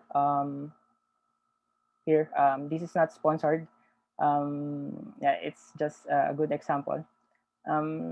If you click the lock, which means it is secured, and the certificate of this website is verified, which means it is legit. Because if it's from a phishing mail, and then some URLs actually change for example, the L to I, it does not make a difference much. So pwede tayong ma-fish dyan. But if we check the lock here, makikita natin na this is issued by the company name. So most website about transactions for money especially, they have their own certificate name. So makikita natin siya dito sa lock. So if it's phishing, if it's from a phishing mail or somewhere, and it is a fake site, then this might have a different name, or it might not be secured entirely. But yeah, you can check it from there.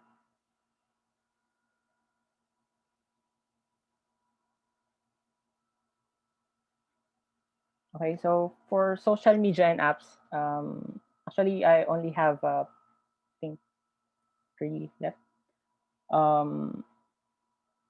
Yeah, play around with the privacy settings. They always have that. Choose what you share. Be responsible of what you share online, what you post online, publicly or personally, or to friends or to selected people. So you can play around with this. Also, there are options about being tagged. Who can tag you? Kasi di ba lately may mga post na, or someone itatag ka na lang tapos hindi mo naman siya kilala or hindi kayo friend.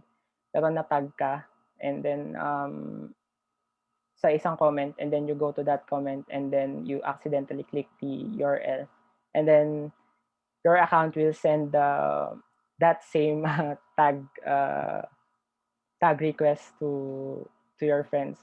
So yeah, check your privacy settings. Nandun lahat ng settings kung ano yung share mo, kung sino yung pwedeng mag-share sa'yo. Yeah.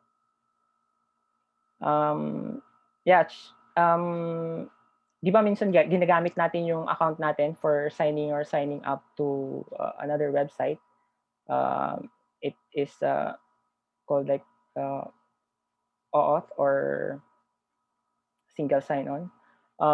So basically, pwede natin gamitin yung SNS account natin or other account to a different website. It will ask you, or it will show you what the website wants or requires to access from your social media. So check natin yun if they only need the emails, or kasi sometimes they will ask for your friend list, your birthday, your address, basically everything. And then yeah, that's one way of phishing as well. So please check natin yung in-access nung pinagsasign upan natin. It also applies to apps. I'm not sure about iOS. Wala akong iPhone. Pero si Android kasi, when you install an app, it actually shows what permissions they require to run the app. And actually, you can disable other permissions if you know the app won't need it, or you can disable it altogether. The app will just ask what it needs to when you use the app. So it's like allow what the app requires instead of allowing everything. So yeah, it's also one way of protecting yourself if you're using mostly your mobile phone, and especially if it's Android. So yeah, that's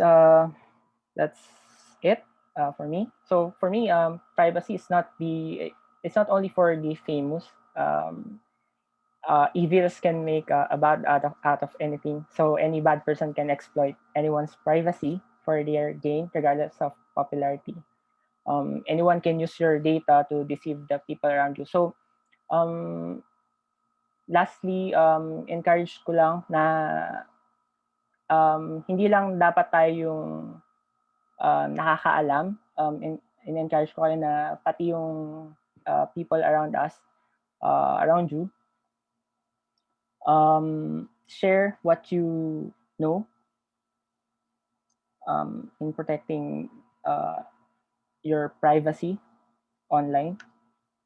Lalo na yung mga elders natin, kasi sila yung sila yung parating or mostly target ng mga attackers, kasi 'di ba hindi naman lahat techie. So yeah, just asking them to ignore messages from overseas Filipino worker daw, tapos ang gamit niya is local number, and then yung mga ganong text. Mostly ang target ng mga yan is yun nga, matatanda. So please share what you know as well to the elders around you and to those non-technical people. Yep. Protect your underwear. Maraming salamat po. So yung mga pinagsasabi ko dito is I'll post it here in this URL if you want to go back to it. Okay. Ayun po. Maraming salamat. Little Thank you po. Kenneth.xyz. Okay. So yun, kung meron kayong katanungan, now is the best time. Nasaan na yung mga tanong nyo? Admin.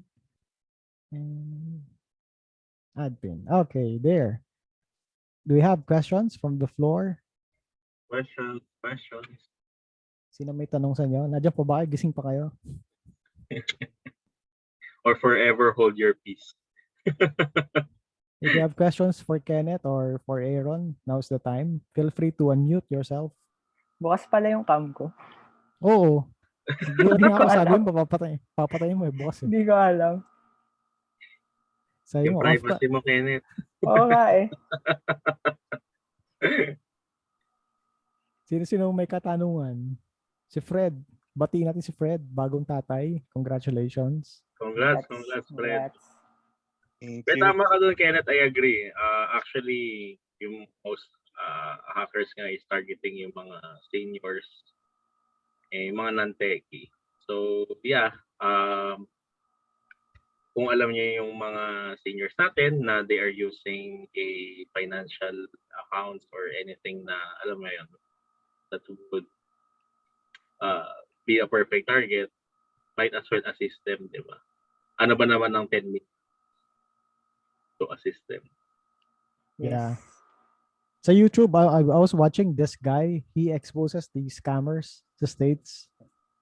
I don't know if you know that guy. So yun, karamihan ng binibiktima ng mga scammers, mostly from India, or the elders.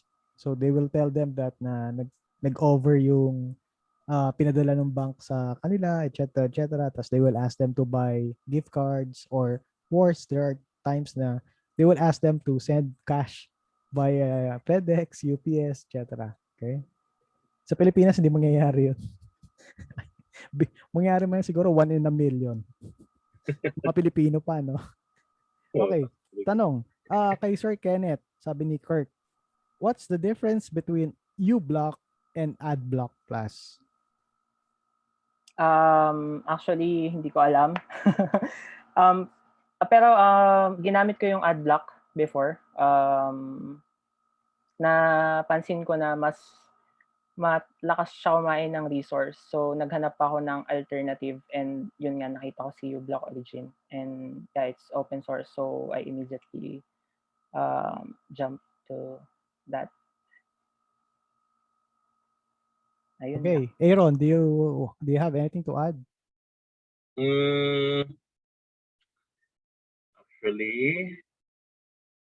Actually meron. Naalala ko lang, hindi ko nabanggit kanina. Naka-experience din ako ng phishing email before. I just want to add this, parang kwento lang. Yung the power of social engineering and talking. Yung isang parang login attempt na naka-receive ako. Specifically, yung email, sinabi niya na your account has been logged in sa ganitong province, and nagkataon yung province na yun was my province. So I could see yung level of alam mo yun, details are improving when it comes to fishers, di ba? So syempre ako naman hindi naman ako maniniwala kasi syempre, di ba? Tawag dito. So ano daw yung difference between uBlock and AdBlock? uBlock and AdBlock, actually, to be honest, AdBlock plus ang ginagamit because I don't like advertisers that much. Nakakonsensya lang din. Mga parang to be honest, sa AdBlock, so far I have no issues with AdBlock. It all boils down to your preference. You don't want to be tracked the time of your browsing, and yun nga, kung ayaw mo ng advertising sa yung web browsing experience, pero yun, so far okay naman. Okay. Si Mark Anthony Yabi, sabi niya, I use AdBlock and AdGuard ata yun. Okay. So I think ako, if you're going to ask me the difference between uBlock and AdBlock, technically they're the same. It's just a matter of presenting and kung ano yung added features na maibibigay mo, let's say from uBlock and AdBlock. But based on what I know, AdBlock is better than uBlock. Many people use AdBlock compared to uBlock. Kaya lang, sabi ng iba, may nakakalusot daw sa ad block. Pero syempre, pagbigyan mo na yun. Wala namang perfect na system. Actually, si uBlock, ano ang sinasabi niya, hindi talaga siya ad blocker eh. Content blocker daw siya. Ayun. It So, just filter. Filter Opo, lang siya. it just so happen na kasama din daw sa feature nila yung pag-block ng ads. Okay. So, there. Yun. Sino pa? So, sabi ni Mark Anthony Yabi sa chat, had the same experience with you, Sir Aaron. Kaso, international yung hacker. Wow. Ano yan? Pinak siya na international. So, true, marami nakakalusot kay Adblock, sabi ni Mark Anthony Yabis. So, paano hindi makakalusot? Paano hindi ka malulusot ng ads? Huwag kasing magpupunta kung saan saang website. Hindi, tsaka, it's a race. Actually, ano yan eh. For me, if you ask me, Adblock is on a race or on a war against these social media or content websites, di ba? Google, Facebook, and YouTube are constantly adjusting their algorithms para ma-defeat nila yung Adblock. And Adblock is doing the same. So, kung may nakakalusot, most likely, baka hindi pa napatch yung Adblock. So, yeah, it all boils down naman sa if you don't want to see any ad. So, I don't think for me, as long as kung nagagawa naman niya yung purpose na kung gusto mo, na ayaw mo makita ng ads for your browsing experience, so you might as well try both, diba? And use one if ever one doesn't work for you. Pero I'm not promoting na, kumbaga parang, I'm not promoting na maglagay ka ng ad block kasi you don't like ads. And sometimes they are, diba? For example, sa YouTube, they're using it for monetization purposes. So, if you like that website and you support them, ikaw, pwede mo lagay sila sa whitelist, di ba? It's your choice, di ba? Ayaw mo talaga na may ads. Nagagalit ka pag may lumalabas na ads. So, yeah. Di ba? I don't use any of those. I use Firefox. I don't use AdBlock or uBlock. But I use this internet security software gawa ng mga Russians. Binablock niya. Binablock niya yung mga ganyan. So, yun lang. That's the clue. So, hindi ko kailangan ng uBlock sa ano. Pero yeah, those kinds. So, parang, kasi lahat naman yan, it works almost the same. Meron silang whitelist saka blacklist. So, pagandahan na siguro ng whitelist and blacklist database sila para ma-block nila yung mga unnecessary pop-ups and advertisements. Sabi ni, go. Mas mabait na nga ngayon, sir, kasi dati, di ba, mayroon pa tayong problema bukod sa malware, yung adware, di ba, saka yung spyware. So ngayon, medyo mabait na sila ngayon. Wala na masyadong adware. Kasi so sabi ni Mark Anthony Yabis, medyo resource hungry nga lang kapag may mga add-ons na ganyan. True. Yes. So sometimes yung problem kasi nila with the browsers, hindi yung browser mismo. Minsan yung computer, and most of the time, yung add-ons. Okay? Sino pang may tanong sa dalawang ito bago natin pakaulan? Nabuto ko pa paper, sir. Yung IE. Ibihira magsalita itong dalawang to. Ang hirap pagsalitain itong dalawang to. Okay? Sino pa may tanong? Coach Rai, may tanong ka? Si Sir Will, do you have any questions to these two guys? Si Joanna, tahimik ka dyan, Joanna. May tanong ka ba kay kay Kenneth o kay Aaron? All good daw. Okay. So, kung wala nang tanong, maraming salamat sa inyong dalawa, Kenneth at Aaron. So, ulitin. Mga tipong sa Wednesday. So, that's the Q&A. Lightning talks. Nawala si Pia. The other girl is not here. De bale, so you'll try to catch up with them. Tapos ito, the usual, our call for volunteers. So we need people to test and use our products. That's the best way for us to know if we are doing the right things and how we are going to improve with our products and services. Okay. Tapos we need people to spread the word about free and open source software and online privacy, just like what we're doing here tonight. we need people who are willing to learn and to be trained. Marami kami hinahandang training resources. Ini-eksperimento lang namin sa ibang lugar bago namin i-present. Okay? Totoo yun. Romar, nasan ka Romar? Si Romar. Okay? So we need people to be, to teach how other people to become more web literate. And of course, we want more people to become more awesome online. So sabi ni Aaron sa chat, guys, if you have any questions in mind, you can always message us at Mozilla Philippines Community in our official social media accounts or by email. Just go to MozillaPH.org or MozillaPhilippines.org. We have the contact form there, or you can reach us through Twitter, Facebook, Instagram, and if you want to chat, go to chat.mozilla.org. Okay. This is our community portal. If you want to see the other events from elsewhere within the Mozilla world, it's there. Just sign up. Of course, if you sign up, please join the Mozilla Philippines group in the community portal para alam namin kung sino yung mga Pilipino kahit nasaan sa mundo.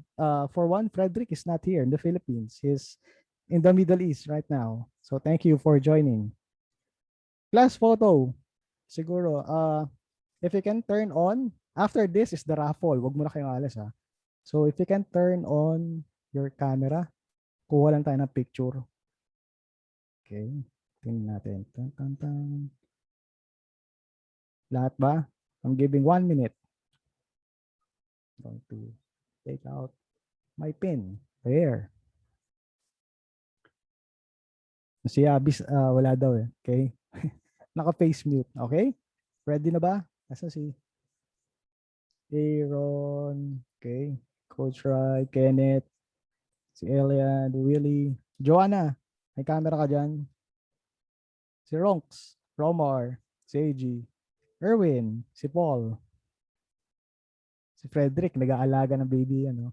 Nakita pa yung baby. Tutulog. Okay, so I'll take the picture now. In 3, 2, 1. One more. Okay, I'm going to take in 3, 2, 1. Okay, huwag mo na kayong aalis kasi, sige, salamat. You may turn off your cameras now. And for the last part, we have the raffle. Okay, so simple lang yung rule natin sa raffle. We have a $25 AWS credit courtesy of our friends from AWS, Amazon Web Services. The winner must be present inside the Zoom room tonight. Kung wala, forfeited. Okay, so how are we going to do that? I'm going to use ang walang kamatayang wheel of names. Okay. Raffle. Okay. Can you check if your name is here? Sound off lang pag wala. So we have John McLean Adan. This is based on the signups. Louis Agustin, Joanna Marie Balagot, Jezreel Kai Moore, Aaron Cajes, Kirkjan Garcia, J. Lord Ibe, Robert Mark Clauson, Roxette Maglalang, John Paulo Mataak, Patricia Matute, Romar May Mikabalo, Rasol Mitmug, Willie Ostil, Erwin Abilardo Pacheco, Jake Pomperada, Mark Ramos, Chel Reyes, Paul Lawrence Reyes, Ronson Ronquillo, Maria Cristina Salada, Ryan Salvanera, Elian Soliman, Kenneth Sungcaya, Gabriel Tagawa, Seiji Takada, Jose Ramon Tan, Angelo, Vincent Villabrosa, and Mark Anthony Yabis. Meron bang hindi natawag? Wala? Sure? Going once, twice. You can see my screen naman, no? Now, lahat kita yung screen ko. Okay.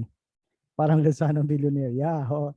So the winner gets a $25, not 1,000. $25 AWS credit courtesy of our friend from Amazon Web Services.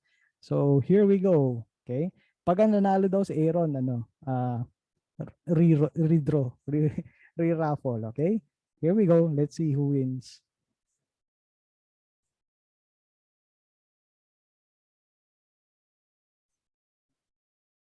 Wala si Patricia. Okay, remove. Patricia, wala si Patricia. Wala, okay. Isa pa, wala siya.